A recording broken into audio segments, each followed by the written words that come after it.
Olá pessoal, eu sou o Marcelo Apson e sejam bem-vindos ao Canal Literário. Somos verdadeiramente livres ou temos um pleno livre-arbítrio independente das circunstâncias? Pessoal, não parei com os vídeos de literatura no intuito de tentar produzir mais conteúdo aqui para o YouTube. Eu estou experimentando com diferentes formas de conteúdo, portanto aprecio o feedback de vocês. Estou testando a possibilidade de lançar essa série que vai se chamar Filosofando, e a ideia é eu passar a minha visão de mundo para vocês e trazer um debate para cá, né? Entendo que esses assuntos que eu vou trazer não necessariamente existe uma posição correta e uma errada, e desde já eu adianto que eu não sou filósofo formado, sou formado em administração, mas esses são assuntos que eu vou trazer aqui que eu gosto muito e que eu pesquiso a opinião de especialistas, né? E eu vou trazendo os argumentos que mais me convencem e acho que é interessante a gente debater essas questões. E eventualmente eu vou falar aqui alguma besteira, então já peço desculpas de antemão, talvez algum conceito errado e tudo mais, então peço que relevem e que a gente olhe o teor da discussão e não necessariamente as nomenclaturas, especialmente nessas questões filosóficas. Tem várias definições, né, das coisas que eu vou trazer e eu vou falar aqui de uma maneira mais genérica, mas eu acho que é interessante de novo o debate. Trazendo uma pequena introdução, tá pessoal? Eu já fui uma pessoa mais religiosa, então eu acreditava profundamente no livre-arbítrio, mas com o passar dos anos eu acabei me tornando mais secular e hoje me defino como um judeu agnóstico, né? Eu tenho uma formação judaica, mas eu hoje tenho uma visão mais liberal da religião, né? Eu não me prendo necessariamente a nenhum dogma, eu aprecio muito as minhas tradições culturais e tudo mais, mas eu acabei me aproximando mais da ciência e vi que ela tem visões realmente bastante opostas à da religião. Eu acho até que para nós entendermos melhor o livre-arbítrio, convém analisar a proposta da ciência, que é o determinismo. E assim talvez a gente possa até entender melhor o que é o livre-arbítrio, até porque não existe talvez uma definição formal, o que é o livre-arbítrio. Se a gente pensar, é uma coisa bastante complicada de se definir. Mas eu acho que partindo da definição científica do determinismo, que é algo bastante definido, fica mais fácil de a gente ver a oposição a isso que seria o livre-arbítrio. Meu primeiro contato com a filosofia do determinismo, eu estou falando aqui de maneira genérica, porque parece que tem vários graus de determinismo, mas de uma maneira genérica, foi no filme Matrix, um filme que eu gostei muito. Eu nunca me esqueço de uma cena onde o protagonista Neo, logo no primeiro filme, ele entra em contato com o tal do oráculo, né? Uma senhora já falecida, se eu não me engano, excelente atriz, né? Que ela faz esse papel do oráculo e na verdade ela mais parece até uma terapeuta, mas com um certo cunho filosófico, né? E eu lembro que o protagonista vem e pergunta para ela, mas o que eu devo decidir, né? E ela fala uma frase muito célebre, ela fala, você não precisa saber o que decidir, você já decidiu no seu coração, o que você precisa fazer aqui é entender a sua decisão. Essa é uma frase muito determinística, né? Acho que em qualquer momento que você fala que a sua decisão já está tomada, acho que você já está negando o livre-arbítrio, porque o livre-arbítrio pressupõe que a qualquer momento, até tomar a decisão, né, você ainda pode mudar de ideia. Já o determinismo, não. O determinismo mais ferrenho, através da ilustração do demônio de Laplace, né? Esse é um exemplo que ficou famoso, onde o cientista Laplace afirmou que se ele tivesse um demônio que conseguisse precisar todas as variáveis, ele poderia prever o futuro. O determinismo ele se baseia no princípio da causalidade, que nenhuma ação existe sem causa. Nada acontece por acaso. Evidentemente que a gente pode pensar em elementos aleatórios, mas ainda assim são causas. Partindo desse princípio de Laplace e levando-o até o limite, se a gente pudesse dar um rewind, né? Se a gente pudesse rebobinar o universo inteiro, desde o Big Bang, e apertar play de novo, tudo aconteceria exatamente do mesmo jeito, porque afinal as causas seriam idênticas. Evidentemente que a gente poderia pensar em talvez elementos aleatórios não se repetindo, mas em tese, se a gente pegar o determinismo nu e cru, acredito que seria esse o princípio, de que tudo, exatamente tudo aconteceria da mesma maneira, isso inclui as nossas decisões. Aí a gente pode pensar, poxa, mas eu sinto que eu tenho livre-arbítrio, né? Eu não sinto que eu sou um robô, ou que eu ajo por força das circunstâncias. A tese científica é de que como existem virtualmente infinitos elementos causais, a gente tem essa ilusão de que nós realmente estamos escolhendo. Mas por mais numerosos que sejam esses fatores, a teoria determinística ela vem dizer que é impossível você escolher outras coisas, né? Aí que talvez entre o livre-arbítrio, digamos, numa determinada decisão normal da vida, que faculdade seguir? Vamos dizer que a pessoa está entre medicina e administração.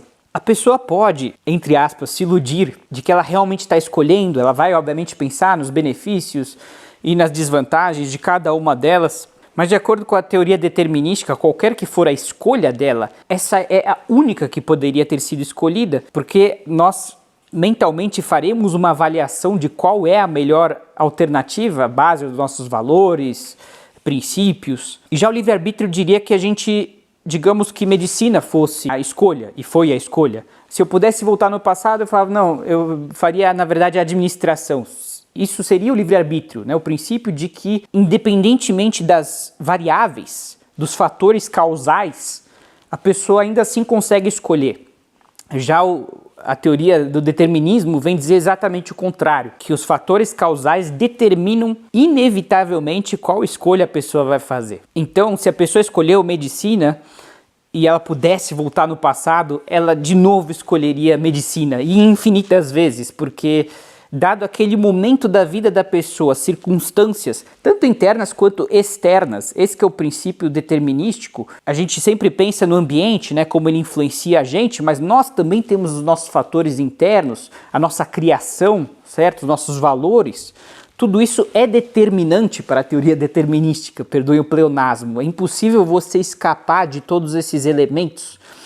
E a gente, em tese, tem apenas a ilusão da escolha. Pode parecer um pouco agressivo, pode até ofender nossas sensibilidades, uma vez que a gente não gostaria de pensar que somos robôs programados. A teoria determinística diria que sim, que a gente apenas se ilude. Agora, qual é a minha opinião? A minha opinião é que, de fato, a teoria do determinismo faz muito sentido. Eu não consigo, hoje em dia, imaginar alguma ação ou feito milagroso, digamos assim. Porque até mesmo o milagre dentro da religião, pelo menos o milagre moderno, ele opera dentro da natureza, né, das leis da física. A gente não consegue imaginar hoje um evento que burle as leis da física, por exemplo, ou qualquer lei que seja natural, né? Alguma coisa que ocorra sem uma causa, ou sem 1000 fatores causais, pode ser 1 milhão de fatores causais, mas a gente não consegue imaginar algo que não tem uma causa. Isso é muito difícil de a gente imaginar. E isso tudo que eu estou falando é sim a minha opinião, mas eu aprendi isso justamente vendo outros grandes cientistas, como Sam Harris, é um deles que fala muito desse assunto do determinismo e da inexistência do livre-arbítrio. Richard Dawkins são ateus, né? Porque de fato é um princípio que se contrapõe ao princípio religioso, né? De novo, a questão de que é impossível você fugir dos fatores causais, não importa quão numerosos eles sejam. Agora, na prática, tá, pessoal, eu acho que isso na verdade não tem grandes implicações práticas, porque a gente não consegue também não acreditar no livre-arbítrio, né? Eu não conheço pelo menos ninguém que fala assim em relação às decisões da vida, né? Nem mesmo esses cientistas vão dizer assim, tanto faz, ir para a direita ou para a esquerda, escolher isso ou aquilo, comprar esta casa ou aquela, casar com essa pessoa ou com aquela, dá tudo na mesma. Ninguém fala isso, né? Mas mesmo dentro do determinismo, não é que não haja um processo de escolha, é que não é bem um processo de escolha, é um processo de descobrimento da escolha. Acho que essa aqui é talvez a diferença semântica, né? No determinismo, você não está escolhendo, você está descobrindo qual é a sua escolha. E de novo, é um processo inevitável, ninguém vai abandoná-lo, né? Bom, tanto faz o que eu fizer, né? Já que eu sou programado, então vou fazer isso. Ninguém pensa assim, né? E se mesmo que pensasse, falasse, não, para contrariar esse princípio eu vou fazer aquilo. Bom, já existe também um princípio causal aqui, que você queria contrariar o princípio da causalidade, então você fez de propósito alguma coisa que era contra a sua vontade original, só para provar um ponto. Então, mesmo assim, você também não escapa do princípio da causalidade, do determinismo. Mas a questão é que, na questão prática, eu acho que não há grandes diferenças, mas sim há uma diferença que eu queria pontuar, que eu acho, na verdade, muito positiva. O livre-arbítrio, ele implica muito numa questão de culpa. Frequentemente, né, quem nunca passou por essa situação, tomou uma decisão errada na vida e falou, puxa, e agora, né? Eu podia ter feito diferente, né? O princípio da causalidade fala, não, você não podia ter feito diferente. Dadas as circunstâncias, tanto externas quanto internas, essa era a única escolha que você podia tomar. Não era nenhuma escolha, era uma consequência direta, né? Não existe nem escolha. Existe um link de causa e consequência infinito, desde o Big Bang até aqui, né? Nos determinismos mais duros, assim, né? Porque parece que também tem diferentes gradações disso. Mas é interessante a gente pensar assim porque a gente consegue eliminar o fator culpa. Porque frequentemente a gente para analisar o passado, né? E é muito fácil a gente ficar se culpando, falar, puxa, por que eu fiz isso, por que eu fiz aquilo, né? Mas se você adota esse princípio, você entende que era absolutamente inevitável, tanto inevitável como um asteroide que de repente está vindo aí para a Terra, como aquele que matou os dinossauros, né? Dava para ter evitado? Não, não dava. Era uma coisa que ia vir na sua vida inevitavelmente. Ah, mas então para que serve o erro, né? Não, o erro ele também tem a sua função, ele vai virar um fator causal, né, nas suas próximas decisões. Você deve sim meditar sobre o porquê errou, o que não fazer, né, depois, as lições aprendidas daquele erro. Sem dúvida que o processo ainda deve existir, na verdade, de novo, acho que ele é inevitável, porque quando há algum tipo de erro, isso implica em algum tipo de sofrimento humano, né? Não sei, em qualquer nível que seja. Então a pessoa evidentemente não vai querer repetir aquilo e aquele erro vai sim se tornar um fator causal para prevenir futuros erros. Se isso vai funcionar ou não, depende dos outros fatores causais também. A grande questão que eu acho que o determinismo vem a trazer é primeiro essa eliminação da culpa, né? Então você errou lá no passado, não adianta você se prender e falar, puxa, eu devia ter feito isso, aquilo. Sim, um pouquinho para você saber o que fazer na próxima vez. De novo, isso vai virar um fator causal, mas não adianta você ficar se culpando porque mesmo que você pudesse voltar no tempo, coisa que a gente ainda não conseguiu, você não poderia fazer diferente, você não faria diferente. Evidentemente que você talvez faria diferente se você tivesse o conhecimento que você tem hoje, mas dada as circunstâncias externas e internas da época, era impossível você fazer diferente. Então eu acho que o determinismo ele vem trazer este benefício de aliviar a culpa. E de novo, aliviar a culpa não quer dizer necessariamente então que você não vai internalizar as lições do erro. Não, você vai, isso também é inevitável, mas você não vai ficar se culpando. Também eu acho que um segundo benefício é de você não se prender tanto nas decisões, né? Você pode meditar aí por horas, dias sobre o que fazer, mas a decisão já está dentro de você. É claro que eu sou favorável e eu acho que, de novo, inevitável você passar por esse processo de autoanálise, entender o que você realmente quer. Mas também eu entendo que não adianta você ficar meses em alguma decisão, porque quando você tomar aquela decisão, ela era inevitável, certa ou errada, né? É aquela que você tomaria, né? Não teria uma outra opção. Então eu acho que isso ajuda a gente a navegar pela vida, né? De novo, não é que você vai falar, tanto faz, né? Já que estou programado, isso é inevitável que você queira saber o que é o mais adequado para você. Mas isso tira talvez um pouco o peso da decisão, né? Eu acho que o livre-arbítrio ele está carregado de culpa e de assim, um sentimento de uma responsabilidade infinita. Quando a gente começa a olhar mais a nossa finitude como humanos, né, como que a gente não vai conseguir enxergar todos esses fatores causais, mas eles estão lá e eles vão fazer a gente decidir certas coisas, né? Então você vive uma vida mais leve, né? Eu acho assim, né? Tanto pelos erros do passado como os do futuro, né? Você fala, poxa, e agora? Que faculdade eu faço? Se fico no emprego, saio do emprego? Caso com essa pessoa, não caso, né? São dúvidas que podem nos transtornar, mas não adianta você ficar muito tempo na decisão. Obviamente que você não vai sair por aí impulsivamente fazendo qualquer coisa. Não é isso, né, o que eu venho aqui a dizer. Mas é que não adianta você se levar tão a sério. A gente tem nossas limitações e a gente tem menos controle. Talvez, de acordo com o determinismo, nós não temos nenhum controle sobre o que decidimos. E isso pode, evidentemente, levar a questões éticas também, né? Como você pode punir um criminoso se as circunstâncias assim o transformaram, tanto internamente quanto externamente, né? Aí eu já acho que entra em outras questões, que eu acho que primeiro que numa questão prática, é impossível uma sociedade falar, bom, então qualquer um pode fazer qualquer crime, porque também é pré-determinado, né? Ninguém vai pensar assim, nenhuma sociedade, nenhum governante, ninguém, e os cidadãos jamais vão tolerar esse tipo de atitude. Eu consigo entender como a punição ao criminoso, mesmo que talvez injusta, de acordo com essa lógica, ela serve como fator causal para os outros criminosos, né?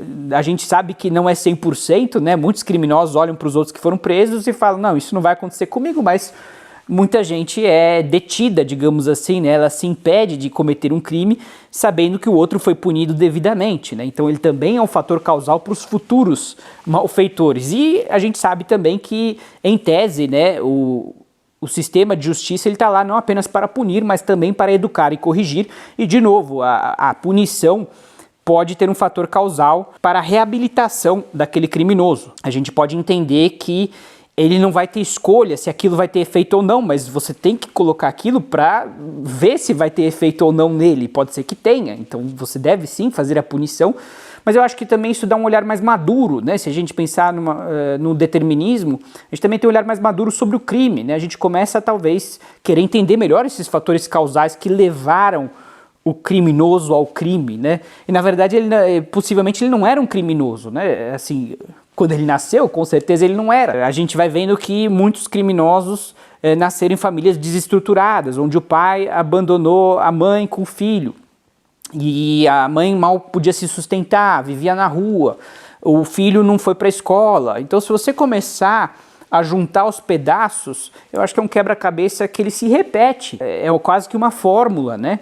E se a gente puder trabalhar esses fatores causais, com certeza vai ser muito mais eficiente, né? Do que a gente tentar entender que aquela pessoa ela tem esse poder de escolha, né? Se a gente interferir mais precocemente, né? Isso é uma coisa que já escutei de várias pessoas da área de criminologia, você sem dúvida vai prevenir muito mais crimes se você tratar os problemas na infância, né? Aquela mãe que foi abandonada pelo marido com um filho pequeno que não tem como se sustentar, a criança não está indo na escola, né? Tudo isso são fatores causais que eventualmente vão levar, infelizmente, aquela pessoa, né, à vida do crime. É evidente que não é apenas isso, né? Tem um sistema de valores e tudo mais, a gente encontra muitas histórias de pessoas que passaram por infâncias terríveis e não se tornaram criminosos, é verdade. Mas é inegável que isso aumenta a probabilidade, né? Então eu acho que o determinismo ele traz mais perspectivas para o debate e eu entendo que ele traz mais respostas do que perguntas. E outra, finalmente, uma questão interessante que eu escutei do Yuval Noah Harari, por exemplo, ele também, a grande maioria dos cientistas não acreditam no livre-arbítrio. É claro que tem cientistas religiosos e tudo mais, mas uma boa parte deles é determinista, e o Yuval Noah Harari é um deles, e ele falou que é mais interessante esse sistema, porque, de novo, ao invés de você se preocupar com a culpa, você tenta entender as causas, os fatores causais daquela decisão. Você já fez uma decisão, né? Você foi ao fim com ela, foi um erro, alguma coisa. Então, você, ao invés de pensar por que escolheu aquilo, no sentido da culpa, você tenta entender no sentido causal, né? Você tenta se analisar como que você acabou parando naquele lugar, né?